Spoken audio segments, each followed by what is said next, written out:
Additional registrar supreme court के खिलाफ तौहीन अदालत की कार्रवाई खत्म कर दी गई। जस्टिस मंसूर अली शाह ने फैसला सुना दिया। फैसले में कहा गया कि एडिशनल रजिस्ट्रार ने जानबूझकर अदालती हुक्म की खिलाफ वर्जी नहीं की। जजेस कमेटी और आईनी कमेटी ने अदालती हुक्म की खिलाफ वर्जी की। जुडिशल ऑर्डर को इंतजामी ऑर्डर खत्म नहीं कर सकता। इंतजामी सतह पर जुडिशल अहकामात को तब्दील नहीं किया जा सकता। बादियों नजर में तौहीन अदालत की कार्रवाई जजेस कमेटियों के खिलाफ होती है। जजेस कमेटियों के खिलाफ तौहीन अदालत की कार्रवाई नहीं की जा रही। जजेस कमेटियों के पास इख्तियार नहीं कि ज़ेर समाअत मुकदमा बेंच से वापस ले। मजीद क्या तफसीलात है बताने के लिए सबीन शहबाज हमारे साथ मौजूद है। सबीन शहबाज बताएगा तफसीलन क्या फैसला आया है?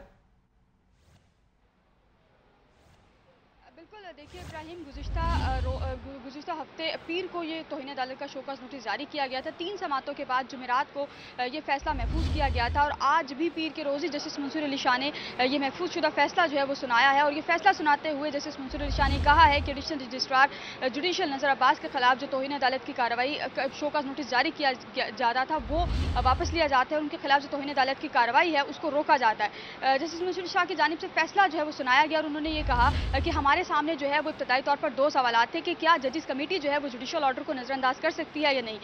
उन्होंने कहा कि जजिस कमेटी को भी इख्तियार नहीं था कि वो जुडिशल ऑर्डर की मौजूदगी में इंतजामी ऑर्डर जो है उसके जरिए केस जो है वापस ले। ताहम ये भी कहा कि नज़र अब्बास पर जो है वो ये था कि उन्होंने केस वापस लिया है तो नज़र अब्बास के खिलाफ कोई ऐसा सबूत जो है वो हासिल नहीं हुआ जिससे ये पता चल सके कि उन्होंने जानबूझकर अदालत हुक्म की जो है वो खिलाफ वर्जी की है।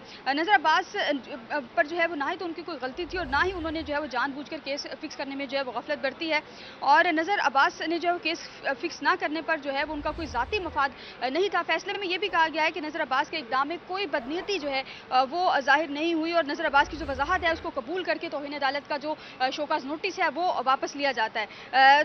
फैसले में जजिस कमेटी के हवाले से भी अहम जो पॉइंट्स हैं वो उठाए गए। उसमें कहा है कि जजिस कमेटी ने भी जुडिशल ऑर्डर को जो है नज़रअंदाज किया है और जजिस कमेटी ने जुडिशल ऑर्डर ना सिर्फ जुडिशल ऑर्डर नज़रअंदाज किया तो इसलिए ये मामला जो है वो चीफ जस्टिस को भेजा जाता है और फुल कोर्ट की तश्कील के लिए, क्योंकि जब ये समातें हो रही थी तो उसमें भी फुल कोर्ट का मामला ज़ेर गौर आया था। तो ये आज फैसले में कहा गया है कि फुल कोर्ट की तश्कील के लिए ये मामला जो है वो मजीद चीफ जस्टिस को भेजा जाता है। सुप्रीम कोर्ट के फैसले में ये कहा गया कि चीफ जस्टिस जो है वो फुल कोर्ट तश्कील देकर इस मामले को देखें और फुल कोर्ट जो है वो आइन के आर्टिकल 175 की शिक 6 के तहत जो है वो इस मामले को देख सकती है। फैसले में ये भी बताया गया है कि जो कस्टम एक्ट का केस है उससे मुतालिक केस जो है वो गलत अंदाज में।